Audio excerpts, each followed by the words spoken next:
Colours Marathi वाहिनीवरील काव्यांजली मालिकेच्या 9 मार्चच्या भागात गुप्तेंच्या घरी दोन्ही कुटुंबातील सगळेजण असतानाच तिथे श्रेष्ठाची एंट्री होते।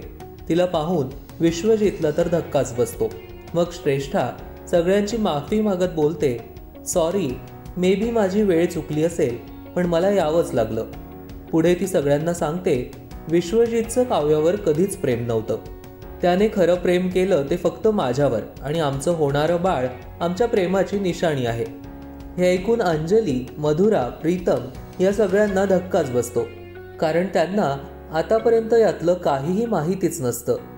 काव्या मात्र खूप रडायला लागते आणि आपल्या नवऱ्याचे हे धंदे असे सगळ्यांसमोर आलेले पाहून ती हतबल होते आणि तिला खूप ऑकवर्डही फील होतं। आता श्रेष्ठामुळे काव्या विश्वजितच्या नात्याचं सत्य सुद्धा सगळ्यांसमोर आलेलं असल्यामुळे मालिकेत पुढे कोणते नवे ट्विस्ट येणार हे पाहणं उत्कंठावर्धक असेल। तुम्हाला या मालिकेतील पात्रांविषयी आणि नवीन ट्विस्ट कसे वाटतायत हे आम्हाला कमेंट सेक्शनमध्ये नक्की सांगा। व्हिडिओ आवडला असेल तर लाईक करा आणि पाहायला विसरू नका काव्यांजली रात्री 8:30 वाजता आपल्या कलर्स मराठीवर।